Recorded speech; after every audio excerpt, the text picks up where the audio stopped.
Hi, I'm Sandra Lupo, and today I'd like to show you how to make your own head pins. Wire can be fashioned into a head pin in different patterns. Today I'd like to show you first how to make a spiral. I'll take a piece of copper wire. I have it here both in silver and in copper.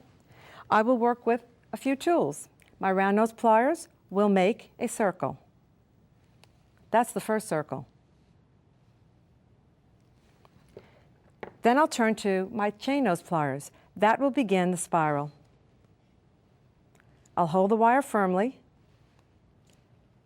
and rotate the wire up to the tip of the chain nose pliers as the wire spirals around into this pattern. I'll then take the chain nose pliers and make an angle with the tip of the chain nose pliers so that it looks more like a lollipop. There's a design here, a finished pair of earrings, that actually shows you how the spirals can be worked in sterling silver with crystals. That's a pretty easy one to do. The next one we'll try is a diamond shape as the base of the head pin.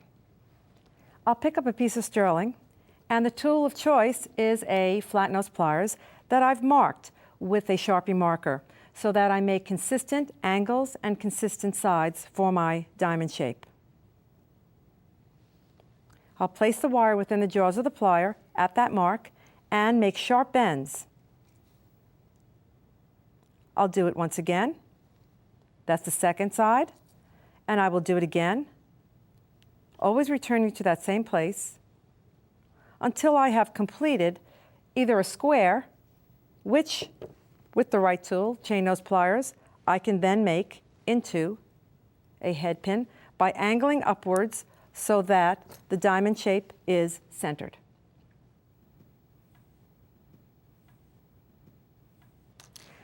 The next shape is a pretzel shape, and sort of fun to use. I think I'd like to work with a piece of copper this time.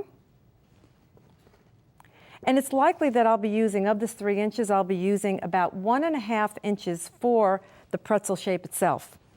The tool that I'll work with today, primarily, is the round nose pliers. And I've marked my pliers again, this pair, with the Sharpie marker, so that I make certain that my circles are consistent in size. First thing I'll do is place the wire at that mark within the jaws of the round nose pliers, and with my thumb, wrap the wire around to create my first round shape. I will then go to that same place and wrap another circle around, crossing over.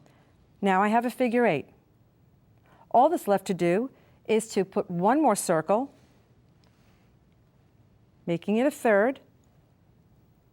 And again, always go back to that very same spot on your pliers.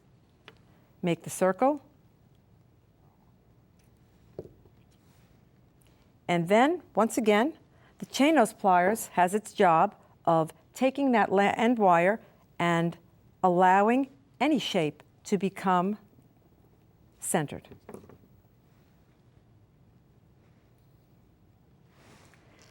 There's another fun shape working with a hammer that I'd like to show you, and that is making a paddle.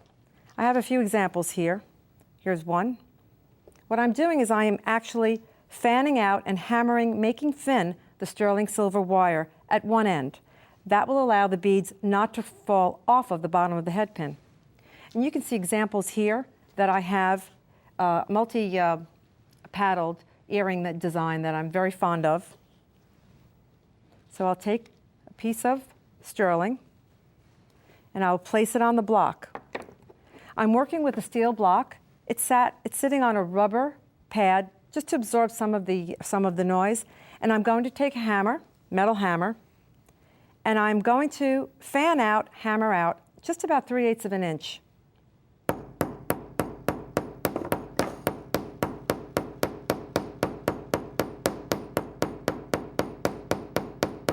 My strikes must be consistent so that I will be fanning out both sides of the wire evenly. I can even turn it over, do a little bit on the other side.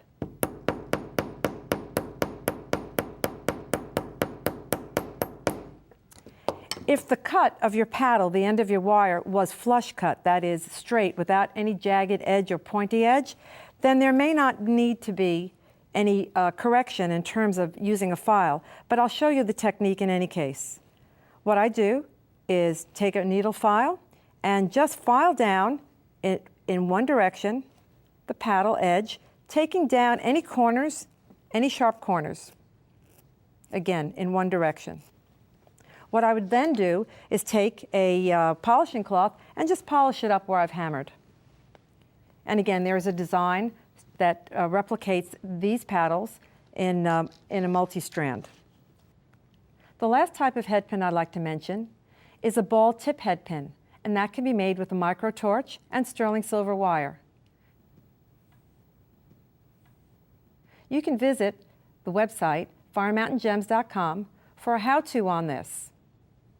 Thank you for being here. Enjoy this new skill of making your own head pins.